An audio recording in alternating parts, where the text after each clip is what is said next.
Hello students. Last lecture में question number 3 के हमने के पॉइंट तक कंप्लीट आपके साथ कर लिए थे। आज हमें आपके साथ एल पॉइंट को स्टार्ट करना है। चलिए एल पॉइंट को देखते हैं। क्वेश्चन क्या कहता है आपका, how would you analyse the meaning and importance of efficiency and profitability as objective of business। आपको क्वेश्चन कहता है कि कैसे आप मीनिंग और इम्पोर्टेंस किसका, दो बिजनेस के ऑब्जेक्टिव, फर्स्ट है एफिशिएंसी, सेकंड है आपकी प्रॉफिटेबिलिटी, उन दोनों को आप कैसे एनालाइज करेंगे। दैट मीन्स आपको इस क्वेश्चन के अंदर एफिशिएंसी बिजनेस ऑब्जेक्टिव को और प्रॉफिटेबिलिटी बिजनेस के ऑब्जेक्टिव को अच्छे से एक्सप्लेन करके आना है। अब एक्सप्लेन कैसे करेंगे, चलिए उसकी डिस्कशन कर लेते हैं। सबसे पहले जब ऐसा क्वेश्चन आता है तो आप बिजनेस का मीनिंग दे के आएंगे एग्जाम में। क्या देना है आपको, बिजनेस का मीनिंग। अब बिजनेस का मीनिंग तो डिटेल में हमने लेक्चर्स में किया ही है, लेकिन फिर भी हम यहाँ पर रिवाइज करेंगे आपके साथ। जैसे हमने 3 डेफिनेशन दी थी, तो 3 में से आपको कोई एक डेफिनेशन मस्ट है एग्जाम में लिख के आनी है। एंड देन फिर आप पीटर एफ ड्रकर जी की डेफिनेशन मस्ट है, आप लिख के आएंगे। देन फिर आप हेडिंग बनाएंगे इसी क्वेश्चन के अंदर ऑब्जेक्टिव की। किसकी हेडिंग बनानी है आपको, ऑब्जेक्टिव्स ऑफ बिजनेस की। ऑब्जेक्टिव्स के अंदर आपको एटलीस्ट 3 से 4 लाइनें लिख के आनी है। देन फिर आप बिजनेस ऑब्जेक्टिव का एक चार्ट बना के आएंगे, जिसके अंदर हमारे ऑब्जेक्टिव जितने आईसीआई के स्टडी मटेरियल में है उस हिसाब से आप लिखेंगे। टोटल आपके कितने ऑब्जेक्टिव हैं, दैट इज 5 ऑब्जेक्टिव हैं। जैसे सर्वाइवल है, स्टेबिलिटी है, एफिशिएंसी है, ग्रोथ है, प्रॉफिटेबिलिटी है, केवल 4। एंड देन फिर 2 ऑब्जेक्टिव हैं आपके, एक एफिशिएंसी और एक प्रॉफिटेबिलिटी। देन फिर आप हेडिंग डालेंगे एफिशिएंसी की, उसको एक्सप्लेन करेंगे, और देन फिर प्रॉफिटेबिलिटी को आप एक्सप्लेन करके आएंगे। जब ऐसा क्वेश्चन आता है आपका कि 2 ऑब्जेक्टिव्स आपसे पूछ लिए गए हों, तो एक तरह से आपको डिफरेंस इन दोनों में बताना होगा। जैसे एफिशिएंसी में मेनली डिफरेंस क्या है कि ये हमेशा आपको रिलेशनशिप शो करता है। क्या शो करता है आपको, रिलेशनशिप शो करता है किसके बीच में, इनपुट एंड आउटपुट के बीच में। और प्रॉफिटेबिलिटी आपको रिलेशनशिप शो करता है प्रॉफिट एंड इन्वेस्टमेंट के बीच में। प्रॉफिट और इन्वेस्टमेंट के बीच में जो रिलेशनशिप शो करे वो कौन सा ऑब्जेक्टिव है आपका, प्रॉफिटेबिलिटी, राइट। तो इस तरीके की आपको वर्डिंग यहाँ पर डालनी है। एक बार हम समझ लेते हैं, नोटिंग के थ्रू रिवाइज हो जाएगा आपका, और साथ में फिर देन हम आपके आईसीआई के प्रैक्टिस मैनुअल में जो नोटिंग है उससे भी मैच कर लेंगे। तो चलिए, जैसे मैंने कहा आपको सबसे पहले बिजनेस का मीनिंग देना है आपको। हेडिंग जैसे आपको नोटिंग में दिख ही रही है, हल्का सा ऐसे प्रेजेंटेशन देख लीजिए। 3 डेफिनेशन हमने दी है, उसमें से कोई एक डेफिनेशन आप कोई भी लिख सकते हैं। मैं सजेस्ट करूंगा आपको स्टेट ऑफ बीइंग बिजी वाली डेफिनेशन आप लिख के आएंगे, क्योंकि मोस्ट इंपॉर्टेंट डेफिनेशन है आपके लिए। क्या कहेंगे कि आप बिजी रहें, किसके लिए, इंडिविजुअल, ग्रुप, ऑर्गेनाइजेशन और सोसाइटी। देन फिर आप पीटर एफ ड्रकर जी की डेफिनेशन लिख के आएंगे। यदि टाइम है तो पूरी एक्सप्लेन करके आए, नहीं तो एटलीस्ट आपको ये लिखना है, business is that which is created and manage by people. Business वो है जो पीपल के द्वारा क्रिएट किया जाता है और पीपल के द्वारा ही मैनेज किया जाता है। डिटेल एक्सप्लेनेशन के लिए लेक्चर्स का लिंक आपको डिस्क्रिप्शन बॉक्स में दिया गया है, तो वहाँ से आप रेफर कर सकते हैं। कंप्लीट कंसेप्ट की क्लैरिटी के लिए वहीं पर आपको लेक्चर्स देखें, यहाँ जस्ट आपको रिवीजन लेक्चर्स के तौर पर ये लेक्चर देखना है। देन फिर आप हेडिंग डालेंगे ऑब्जेक्टिव ऑफ बिजनेस की। सबसे पहले मीनिंग ऑफ ऑब्जेक्टिव डालना ही है आपको। Objective are the organisation performance target. यदि मुझे किसी भी बिजनेस, किसी भी ऑर्गेनाइजेशन की परफॉर्मेंस को टारगेट करना है तो किसके थ्रू करते हैं हम, ऑब्जेक्टिव के थ्रू करते हैं। एंड देन फिर आप most important, very important line आपको हमेशा लिखनी है जब भी क्वेश्चन इस तरीके का आता है कि enterprise pursue multiple objective rather than single objective. हमेशा हर एक ऑर्गेनाइजेशन बहुत सारे ऑब्जेक्टिव्स हमेशा लेके चलती है, परस्यू करती है, टारगेट रखती है, rather than single objective. And then फिर आप चार्ट लिखेंगे इसी तरीके के 5 ऑब्जेक्टिव का। एंड देन फिर आप अपनी एफिशिएंसी के टॉपिक पर आ जाएंगे। सबसे पहली लाइन एफिशिएंसी में मीनिंग देंगे। एफिशिएंसी का मीनिंग क्या है कि ऑप्टिमम यूटिलाइजेशन ऑफ रिसोर्सेज। आप जब भी रिसोर्सेज को बहुत अच्छे तरीके से बेस्ट वे में यूज़ करना आपका टारगेट हो तो उसको हम किससे डिनोट करते हैं, दैट इज एफिशिएंसी से। तो पढ़ देते हैं एक बारी। Organisation has the objective of making the best और optimum utilisation of resources in an effective manner. Efficiency and effective दोनों में डिफरेंस आप 11th स्टैंडर्ड में सबसे पहले आपने पढ़ा था बिजनेस स्टडी के अंदर, लेकिन फिर भी हम ले लेते हैं। Efficiency that means optimum utilisation of the resources. आपको रिसोर्सेज को बहुत अच्छे तरीके से यूज़ करना है। That means no wastage. Short में हम क्या बोलते हैं कि कोई भी वेस्टेज ना हो या फिर मिनिमम वेस्टेज हो, राइट। एंड इफेक्टिव का मीनिंग क्या था कि आपको कंप्लीट करना है काम। चलिए ठीक है, तो ये तो डिटेल डिस्कशन हमने इफेक्टिव की नहीं की है यहाँ पर। एफिशिएंसी का जनरल मीनिंग मैंने आपको दिया। एंड देन फिर आप ये लिख के आएंगे, very very important line, efficiency shows the relationship between input and output. Very very important line है, जरूर लिख के आनी है। एंड देन फिर आप लिखेंगे, it is very useful operational objective. Efficiency एक ऑब्जेक्टिव है जो कॉमन टू ऑल है द ऑर्गेनाइजेशन, दैट इज आपकी जो भी एफिशिएंसी है वो हमेशा यूनिवर्सल ऑब्जेक्टिव रहती है। मीनिंग क्या है कि हर एक ऑर्गेनाइजेशन में ये हमेशा रहेगा, चाहे आपकी प्रॉफिट ऑर्गेनाइजेशन है चाहे नॉन प्रॉफिट ऑर्गेनाइजेशन है। तो जब भी आप काम करते हैं तो एफिशिएंसी हमेशा टारगेट यानी ऑब्जेक्टिव रखा जाता है। तो ये सब वर्डिंग आपको लिख के आनी है एग्जाम में। एंड देन प्रॉफिटेबिलिटी पे आ जाएंगे। प्रॉफिटेबिलिटी सबसे पहले वर्डिंग डालेंगे, is the yardstick for measuring the performance of the business. यदि बिजनेस की परफॉर्मेंस को मेजर करना है तो उसको हम किससे मेजर करते हैं, ओनली एंड ओनली प्रॉफिट के थ्रू। लेकिन आपको जो वेरी इंपॉर्टेंट वर्डिंग जिनके पास नोटिंग है उनको आपको ये वेरी इंपॉर्टेंट की लाइन मिलेगी, साथ में प्रैक्टिस मैनुअल क्वेश्चंस आपको साथ में दे रखा है। तो इस तरह के क्वेश्चन आए तो आपको पेज नंबर 6 आपको पूरा लिख के आना है। यहाँ पर मैं एक बार आपको समझा देती हूँ क्विक में कि हमेशा प्रॉफिट एक ऑब्जेक्टिव है बिजनेस का। आप ओनली ऑब्जेक्टिव नहीं कहेंगे, कहीं कभी भी प्रॉफिट को ओनली ऑब्जेक्टिव नहीं कहेंगे, वन ऑफ द ऑब्जेक्टिव कहेंगे। दैट मीन्स कि प्रॉफिट सिर्फ और सिर्फ एक ऑब्जेक्टिव नहीं है बिजनेस का, बहुत सारे और भी ऑब्जेक्टिव होते हैं। यदि प्राइवेट एंटरप्राइज की बात करें, यदि वो कोई भी ऐसी बिजनेस जो प्रॉफिट को मेन प्राइमरी ऑब्जेक्टिव रखती है तो वो लॉन्ग रन में कभी भी सर्वाइव अच्छे से नहीं चल पाएगी। इसलिए हम कहते हैं कि अदर ऑब्जेक्टिव्स आपके फैसिलिटेटिव ऑब्जेक्टिव्स हमेशा रहते हैं। एंड देन फिर आप लिख के आएंगे, profit shows the relationship with the investment. Profit हमेशा रिलेशनशिप किसके साथ शो करता है, इन्वेस्टमेंट के साथ। क्यों करता है, क्योंकि वेरी वेरी इंपॉर्टेंट लाइन फिर से, private business enterprise are operated on behalf and for the benefits of the owners.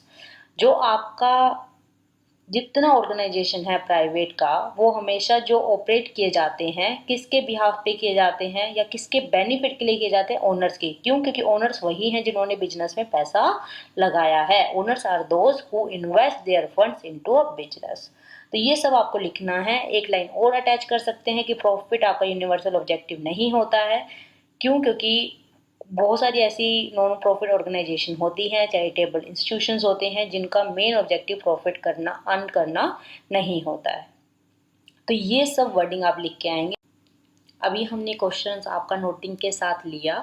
अभी आपका मैच करते हैं इसी एल पॉइंट के क्वेश्चन को कि क्या आईसीआई के प्रैक्टिस मैनुअल में इसी वर्डिंग को लिया गया है या नहीं लिया गया है, ताकि आपका कॉन्फिडेंस और भी इंक्रीज हो जाए। तो चलिए देखते हैं। एल पॉइंट का आंसर है आपका प्रैक्टिस मैनुअल के अंदर सबसे पहली वर्डिंग है, enterprise pursue multiple objective rather than a single objective. क्या ये वर्डिंग हमारे पास है, आपको मैंने अभी यह समझाया था, देख लीजिए। वेरी इंपॉर्टेंट लाइन में enterprise pursue multiple objective rather than single objective. तो ये लाइन आपकी पूरे अच्छे से मैच हुई। एंड देन फिर हम चलते हैं आपके साथ। इन्होंने बोला है कि एफिशिएंसी और प्रॉफिटेबिलिटी आपके दो इंपॉर्टेंट ऑब्जेक्टिव है। इसको मैंने कहा कि आपको चार्ट बना के आना है जिसके अंदर आप 5 के 5 ऑब्जेक्टिव को मेंशन करके आएंगे, जिससे और बेटर आपकी प्रेजेंटेशन एग्जाम में रहेगी। नेक्स्ट है कि efficiency is the relationship between input and output. क्या ये लाइन अभी मैंने आपको समझाया, बिल्कुल। एंड देन आप देखें, whereas profitability is the relationship between profit and investment. तो ये वर्डिंग भी हमारे कंप्लीट नोटिंग में मिलती है। तो एक बार आप बिल्कुल मैच भी कर लो, नो डाउट कि आपका पूरा का पूरा आंसर मिलेगा। एफिशिएंसी में relationship between input and output, तो ये वेरी इंपॉर्टेंट वाली लाइन देखेंगे, इनपुट एंड आउटपुट की मिलती है। प्रॉफिटेबिलिटी में प्रॉफिट एंड इन्वेस्टमेंट की वर्डिंग है, तो ये देखिए profit shows relationship between the investment, आप ब्रैकेट में भी दे सकते हैं, profit is the relationship between profit and investment, ditto, बिल्कुल लाइन आपकी मैच हुई। नेक्स्ट आगे भी मिलाते हैं। एफिशिएंसी का मीनिंग दिया है, तो यहाँ पर एफिशिएंसी का मीनिंग क्या है कि आपका एप्रोप्रिएट मैनर्स में, दैट मीन्स क्या है कि बेस्ट पॉसिबल मैनर्स में आप यूटिलाइज करो किसको, रिसोर्सेज को। तो यही वर्डिंग को हमने आपके साथ कीवर्ड को लेते हुए आपके साथ पूरी वर्डिंग को इस तरीके से लिखा है, जैसे आप मीनिंग में देखेंगे। ऑर्गेनाइजेशन का ऑब्जेक्टिव है making the best optimum utilisation of resources, तो ये ऑप्टिमम यूटिलाइजेशन ऑफ रिसोर्सेज की वर्डिंग को देखेंगे तो आपको ये लाइन भी मिलती है। और भी यदि मिलाना चाहो तो मिला सकते हो। Efficiency is very useful operational objective, तो ये लाइन भी आपको मैंने अभी पढ़ाया, it is very useful operational objective, तो ये वर्डिंग भी आपकी मिलती है। एंड देन फिर हम प्रॉफिटेबिलिटी की भी मैं आपकी थोड़ी बहुत वर्डिंग अभी मिलवा देती हूँ आपके साथ। चलिए, कहता है सबसे पहले प्राइवेट एंटरप्राइज की बात है, तो प्राइवेट एंटरप्राइज की वर्डिंग आपको नोटिंग में पेज नंबर 6 पर मिलेगी। जिनके पास नोटिंग है वो मैच कर लीजिए, जिनके पास नोटिंग नहीं है वो डिस्क्रिप्शन बॉक्स में जो चैनल लिंक है उस पर जाकर डिटेल में वीडियो देख लीजिए, आपको और क्लैरिटी अच्छे से आ जाएगी। तो प्राइवेट एंटरप्राइज का प्राइमरीली जो मोटिवेट था आपका, क्या है ऑब्जेक्टिव, प्रॉफिट को अर्न करना। तो ये प्राइवेट एंटरप्राइज की वर्डिंग आपको देखो, profit is considered as a primary objective, तो ये लाइन आपको मिल गई। All other objective are facilitative objective, ये वर्डिंग भी मैंने आपको समझाया, तो ये देखिए all other objectives are facilitative objective, तो ये वर्डिंग भी आपकी मिली। और भी मिलाना चाहते तो ये देखिए, private business enterprise are operated on behalf for the benefits of the owners, तो ये लाइन भी आपको डिट्टो से मिलेगी, यहाँ पर देख सकते हैं। Private business enterprise are operated on the behalf and for the benefits of the owner, ये लाइन अभी मैंने आपको समझाई थी। तो देन आगे देखो, who have assumed the business risk of investing their funds, तो सिंपल भाषा में हमने लिखा कि who invest their funds into a business, तो हम कंक्लूजन निकालते हैं कि ये क्वेश्चन भी आपका 100% तरीके से मैच होता है विद द नोटिंग, और आपको मैंने ये क्विक में रिवाइज भी अच्छे से करवा दिया।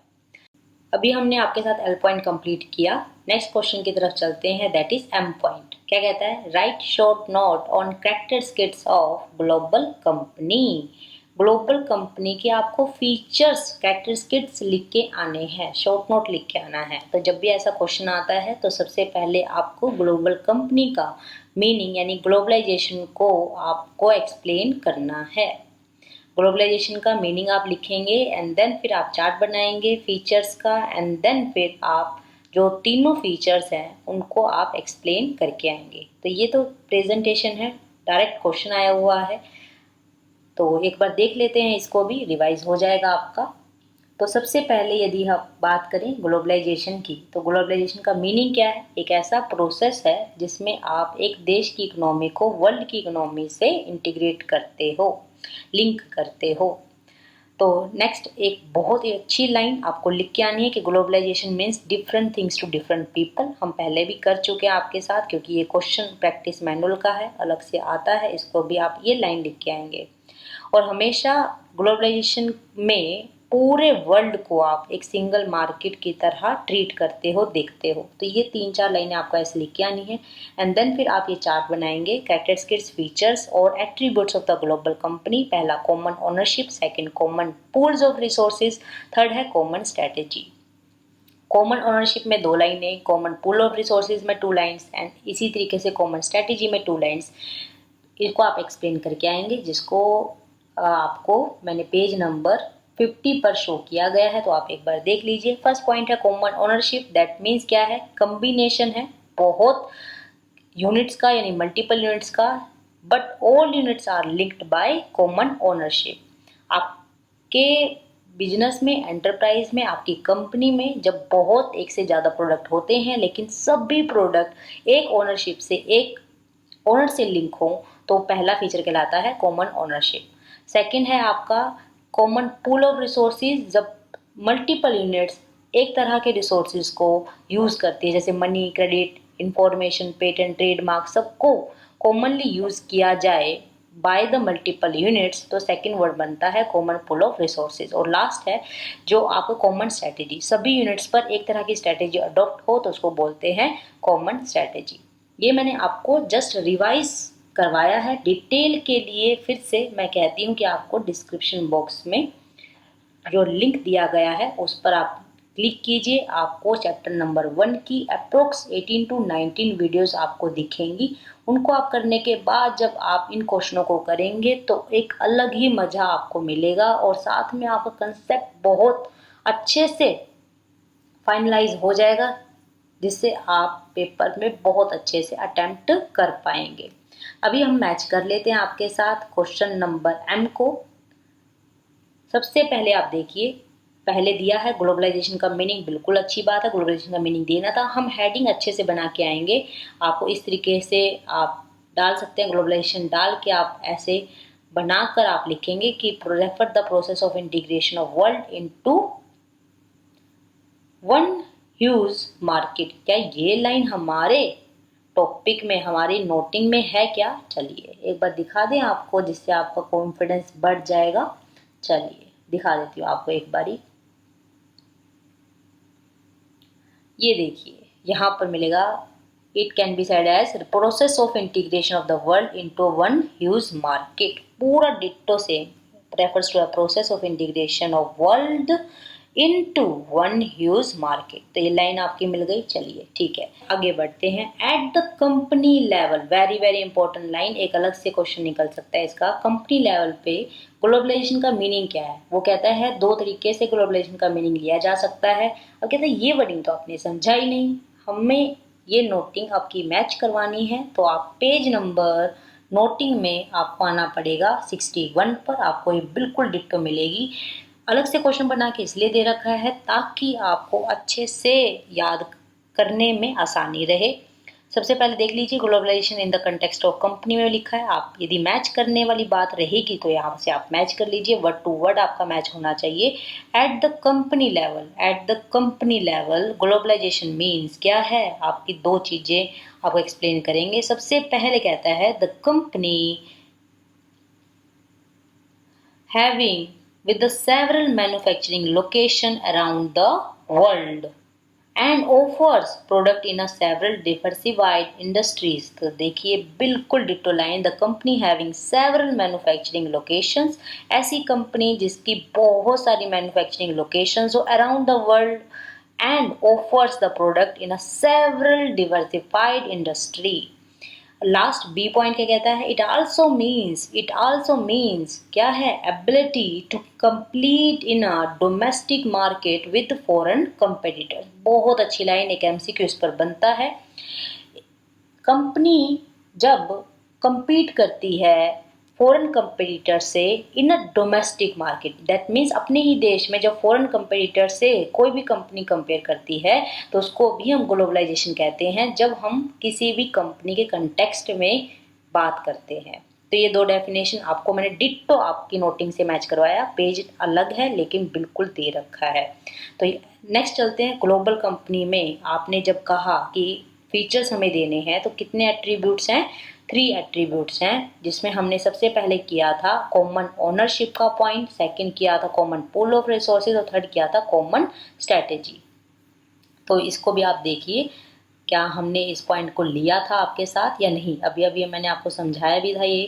तो यहाँ देखिए एट्रीब्यूट के नाम से मैंने आपको ये वर्डिंग पहले ही दे रखी है। 3 एट्रीब्यूट्स है। कॉमन ओनरशिप, तो यहाँ से मिलाइए कॉमन ओनरशिप, पहले चार्ट बनाएंगे, कॉमन पूल ऑफ रिसोर्सेज और थर्ड है कॉमन स्ट्रैटेजी। यदि आप ये वर्डिंग भी मिलाते हैं तो आपको ये वर्डिंग भी बिल्कुल मैच होगी नोटिंग में। देखिए it is a conglomerate, that means combination of multiple units. ये लाइन भी बिल्कुल दे रखी है, और भी मिलाना चाहे तो मिला लीजिए, but all units are linked with the common ownership. तो ये लाइन भी आपको मिली। सेकंड देखिए ये क्या है, multiple units draw on a common pool of resource, बिल्कुल ditto, multiple units draw on a common pool of resources such as money, trade name, ये सब आपको मिलेगा। लास्ट है यूनिट्स आपके respond to common strategy, unit respond to common strategy. बिल्कुल 100%, 150% आप कह सकते हैं ये मैच हुआ आपकी नोटिंग के साथ। एक एक लाइन आपकी नोटिंग में है।